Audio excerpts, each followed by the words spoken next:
Hello friends, आज हम discuss करने वाले हैं फिगर्स ऑफ स्पीच। तो simply and metaphor figures of speech के बारे में आप जानते ही होंगे। हम पहले आपको बता चुके हैं इसके बारे में। इसका वीडियो हम पहले से ही बना चुके हैं, जाके आप देख लीजिएगा। तो आज हम स्टार्ट करेंगे पर्सनिफिकेशन फिगर्स ऑफ स्पीच को। तो पर्सनिफिकेशन फिगर्स ऑफ स्पीच होती है जिसकी हिंदी होती है मानवीकरण अलंकार। तो मानवीकरण अलंकार किसे कहते हैं आइए हम जानते हैं। तो मानवीकरण अलंकार में किसी भी निर्जीव वस्तु को, किसी भी इनएनिमेट वस्तु को, किसी भी इनएनिमेट थिंग्स को, तो हम कह सकते हैं कि किसी भी लाइफलेस थिंग को सजीव व्यक्ति के जैसे कार्य करने के लिए दिखाया जाता है। तो कोई भी निर्जीव वस्तु सजीव व्यक्ति के जैसे कार्य कर रहा होता है। किसी भी निर्जीव वस्तु में सजीव व्यक्ति की क्वालिटीज़, सजीव व्यक्ति की फीलिंग्स को दिखाया जाता है। जैसे वो कोई कुछ बोल रहा हो, कुछ कार्य कर रहा हो अपने हाथों से, जबकि उसके हाथ पैर कुछ नहीं होते हैं, वो लाइफलेस होता है। तो आप बहुत इजीली समझ सकते हैं कि कोई भी निर्जीव वस्तु को सजीव व्यक्ति के रूप में दिखाया जाता है। निर्जीव वस्तु में सजीव व्यक्ति की सारी क्वालिटी डाल दी जाती है और वो सजीव व्यक्ति के जैसे कार्य कर रहा होता है। तो ऐसे सेंटेंस में आपका पर्सनिफिकेशन फिगर्स ऑफ स्पीच होता है। एंड सबसे इजी पहचान यही है कि सेंटेंस में कर्ता जो आपको मिलेगा वो कर्ता निर्जीव होगा, जो बिल्कुल किसी व्यक्ति के जैसे, किसी ह्यूमन बीइंग के जैसे फीलिंग को रखते हुए, इमोशंस को रखते हुए अपनी बातों को प्रेजेंट करेगा, वो कार्य करता हुआ दिखाई देगा आपको। तो ये पहचान है आपके पर्सनिफिकेशन फिगर्स ऑफ स्पीच की। तो एक बार फिर से रिपीट करते हैं कि what is personification figures of speech. तो पर्सनिफिकेशन फिगर्स ऑफ स्पीच की हिंदी होती है मानवीकरण अलंकार, जिसमें किसी इनएनिमेट थिंग्स को, किसी लाइफलेस थिंग को सजीव व्यक्ति के जैसे, ह्यूमन बीइंग के जैसे लाइफ दिया जाता है, उसको लाइव कर दिया जाता है, उसको कार्य करता हुआ दिखाया जाता है, जबकि उसके अंदर कोई जान नहीं होती है, वो कुछ कर नहीं सकता। फिर भी निर्जीव वस्तु में सजीव व्यक्ति के जैसे कार्य करने की क्षमता दिखाई जाती है। निर्जीव वस्तु को सजीव व्यक्ति के जैसे तुलना किया जाता है और वो सजीव व्यक्ति के जैसे कार्य कर रहा होता है। तो यहाँ पे पर्सनिफिकेशन फिगर्स ऑफ स्पीच होता है। फॉर एग्जाम्पल भी आप जान लीजिए, जैसे love is blind. Love is blind ये एक ऐसा एग्जाम्पल है जो आपकी पर्सनिफिकेशन फिगर्स ऑफ स्पीच से रिलेट करता है। एंड आप ये भी एग्जाम्पल ले सकते हैं कि death lays his icy hands okay on kings, यानी मृत्यु अपने ठंडे हाथों को राजा के ऊपर रखती है। या लव इज़ ब्लाइंड, प्रेम अंधा है। तो यहाँ पे प्रेम क्या है? प्रेम आपका एक तरीके से एक आइडिया है, विचार है। एंड डेथ क्या है? डेथ एक थिंग है। तो इस तरीके से डेथ हो जो भी निर्जीव है, लेकिन उसके हाथ पैर यहाँ पे है जो दिखाया गया है कि अपने हाथ को राजा के ऊपर रखती है। तो डेथ की तुलना एक व्यक्ति से की गई है और यहाँ पे लव को भी कंपेयर किया गया है एक व्यक्ति से कि लव इज़ ब्लाइंड, जैसे कोई व्यक्ति अंधा होता है, ऐसे प्रेम एक आइडिया है जो अंधा है। तो इस तरीके से आप समझ चुके होंगे फ्रेंड्स कि पर्सनिफिकेशन फिगर्स ऑफ स्पीच में निर्जीव वस्तु को सजीव के रूप में दिखाया जाता है। तो नेक्स्ट आपका हो जाएगा ओनोमेटोपोइया। तो ओनोमेटोपोइया क्या होता है? ओनोमेटोपोइया भी एक अलंकार है। This is a name of a figures of speech. तो ओनोमेटोपोइया की हिंदी होती है ध्वनि सूचक अलंकार। एंड ध्वनि सूचक अलंकार में होता क्या है? किसी भी पशु का या किसी भी पक्षी का, ठीक है, किसी भी पशु का, पक्षी का, किसी नदियों का, इस तरीके से आवाज़ आपको दिखाया जाता है, साउंड को वैल्यू दी जाती है। क्योंकि इसका हिंदी होता है ध्वनि सूचक अलंकार, तो इसमें ध्वनि को वैल्यू दी जाती है, साउंड को वैल्यू दी जाती है। तो किसी पशु का साउंड या किसी पक्षी का साउंड या किसी नदियों का साउंड, ये चीज़ देखने को मिलता है। तो जब कोई साउंड आ जाए, किसी भी इंसेक्ट, किसी भी कीटाणु का साउंड, तो किसी भी सेंटेंस में अगर किसी भी पशु का, पक्षी का, कीटाणु का या लहरों का, नदियों का साउंड आ जाए, साउंड को वैल्यू दी जाए, तो वहाँ पे आपका ओनोमेटोपोइया फिगर्स ऑफ स्पीच हो जाएगा। फॉर एग्जाम्पल भी आप ले सकते हैं, जैसे मैं कह दिया द रिवर्स फ्लो, तो नदियाँ बहती हैं। तो फ्लो यहाँ पे क्या है? फ्लो ये दिखा रहा है कि नदियाँ बह रही हैं, बहना नदियों का एक साउंड है। तो इस सेंटेंस में आपका ओनोमेटोपोइया फिगर्स ऑफ स्पीच हो जाएगा। और जैसे हम कहते हैं कि बर्ड्स आर चियरपिंग, चिड़ियाँ चियर्प कर रही हैं, मतलब आवाज़ कर रही हैं, च्याँव च्याँव कर रही हैं। तो चीयर्प एक पक्षियों का साउंड है। तो चीयर्प के आने पर, साउंड के आने पर, पक्षियों का साउंड होने पर, इस सेंटेंस में आपका हो जाएगा ओनोमेटोपोइया फिगर्स ऑफ स्पीच। ओके, तो इस तरीके से आप समझ चुके होंगे। जैसे हम कहते हैं कि the light thunder in the sky, आकाश में बिजली थंडर कर रही है, मतलब गरज रही है। तो बिजली क्या होती है? थंडर करती है, गरजती है। तो इस तरीके से आप समझ चुके होंगे किसी भी सेंटेंस में कोई भी साउंड आ जाए, चाहे पशु का हो, चाहे पक्षी का हो, चाहे नदियों का हो, या किसी भी चीज़ का हो, साउंड आ जाए, तो वहाँ पे आपका हो जाएगा ओनोमेटोपोइया फिगर्स ऑफ स्पीच। ओके, जैसे बिल्ली म्याऊं म्याऊं करती है तो द कैट म्याऊं म्याऊं। पक्षी क्या करते हैं? चियरपिंग करते हैं। डॉग यानी कुत्ता क्या करता है? बार्क, भौंकता है। तो सबकी अपनी अपनी आवाज़ है। तो पशु पक्षियों की जो आवाज़ होती है वही ओनोमेटोपोइया होता है, राइट।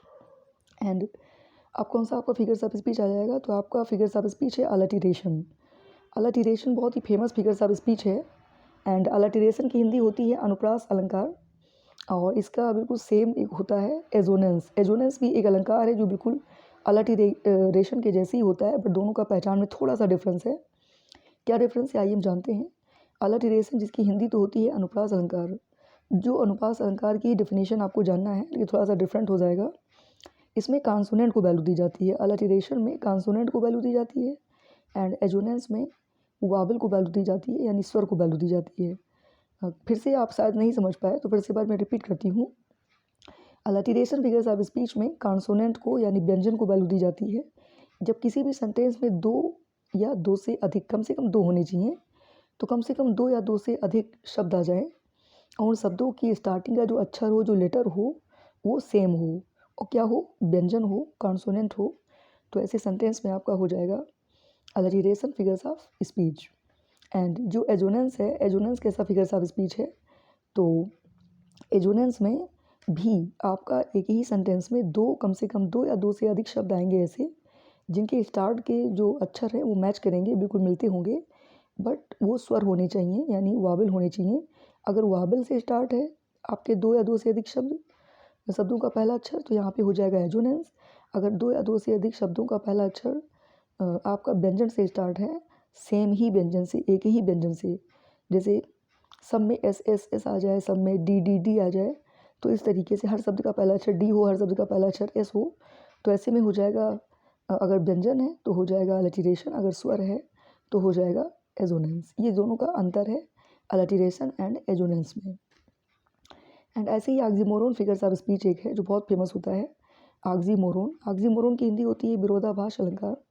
एंड विरोधाभास अलंकार में होता क्या है, इसका मतलब ये होता है विरोधाभास अलंकार जिसमें दो अपोजिट चीज़ें आती हैं, दो अपोजिट क्वालिटीज़ देखने को मिलती हैं हमको।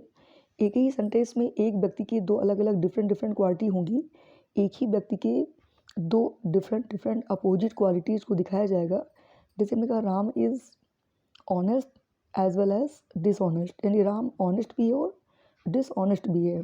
Mohan is poor as well as rich, Mohan poor भी है और रिच भी है। तो यहाँ पे एक ही व्यक्ति की दो अपोजिट क्वालिटीज़ को एक ही सेंटेंस में एक ही साथ में रखे जाते हुए दिखाया जाएगा, तो यहाँ पे हो जाएगा ऑक्सीमोरोन फिगर्स ऑफ स्पीच। तो अभी मैंने बताया आपको, जैसे एक ही सेंटेंस में ऑनेस्ट आ जाए, डिसऑनेस्ट आ जाए, एक ही सेंटेंस में रिच आ जाए, पुअर आ जाए, तो इस तरीके से आपका इसी एक ही सेंटेंस में यंग आ जाए, ओल्ड आ जाए, तो दोनों अपोजिट शब्द आ जाएँ जो एक ही व्यक्ति की क्वालिटी को क्वालिफाई करते हों, तो ऐसे सेंटेंस में आपका हो जाएगा oxymoron figures of speech. And अगर इसके नेक्स्ट है, इसके सेम के जैसे एक अलंकार और है एंटीथेसिस। तो एंटीथेसिस भी एक फिगर्स ऑफ स्पीच का नाम है। एंटीथेसिस एक ऐसा फिगर्स ऑफ स्पीच है, जैसे ऑक्सीमोरोन की हिंदी होती है विरोधाभास अलंकार, ऐसे एंटीथेसिस सेम है ऑक्सीमोरोन के जैसे, बट एंटीथेसिस की कोई हिंदी क्लियर नहीं है। एंटीथेसिस में भी ऑक्सीमोरोन के जैसे ही अपोजिट वर्क होता है, बट एक सेंटेंस में पहले सेंटेंस में जो बात कही जाएगी, दूसरे सेंटेंस में उसका विरोध किया जाएगा। मैं फिर से एक बार रिपीट करती हूँ फ्रेंड्स, ऑक्सीमोरोन में होता है कि एक ही सेंटेंस में दो अपोजिट वर्ड आएंगे, एंड एक ही व्यक्ति के दोनों क्वालिटी होंगे।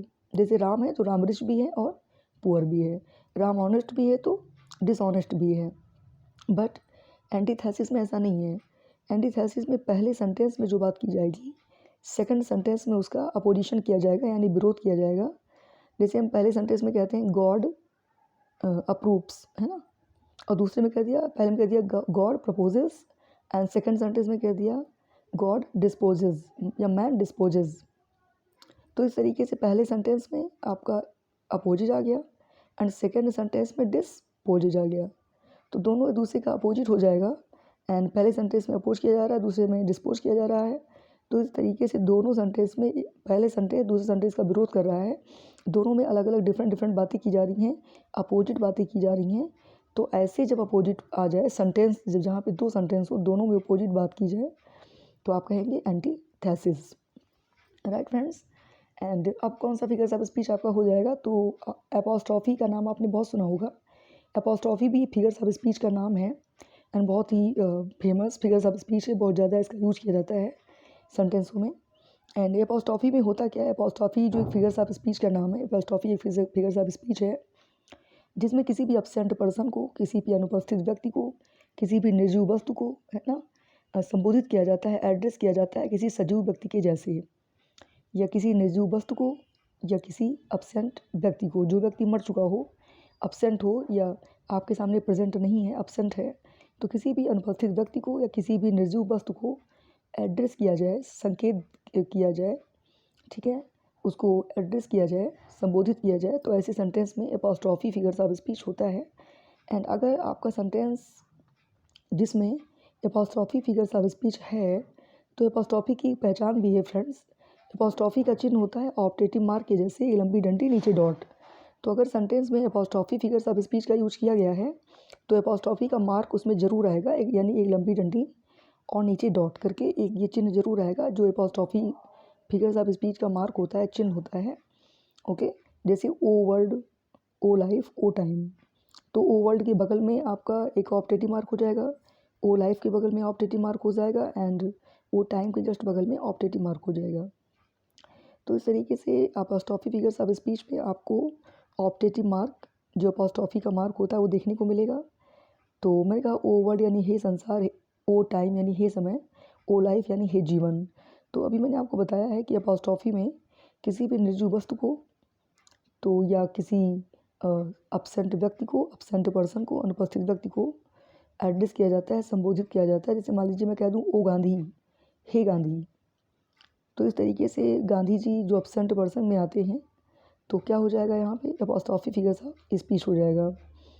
और अक्सर इसकी पहचान भी है कि पहली बात तो एपॉस्ट्रॉफी का चिन्ह होता है, और सेकंड चीज़ ये भी आप कह सकते हैं कि इसमें ओ एंड ओ शब्दों का भी यूज भी किया जाता है। तो ये था आपका एपॉस्ट्रॉफी। तो आई होप फ्रेंड्स कि आप ज़्यादा से ज़्यादा फिगर्स ऑफ स्पीच इस वीडियो के थ्रू समझ गए होंगे, एंड आपको सब समझ में आ गया होगा सारे फिगर्स ऑफ स्पीच एक एक करके। तो अभी भी बहुत सारे फिगर्स ऑफ स्पीच बच गए हैं जो हम इस वीडियो में क्लियर नहीं कर पा रहे हैं। तो इसके लिए मैं नेक्स्ट वीडियो बनाऊंगी जिसमें जो फिगर्स ऑफ स्पीच बचे हुए हैं, मैं उनको भी एक एक करके सारे फिगर्स ऑफ स्पीच को क्लियर कर दूंगी, टीच करूंगी आपको।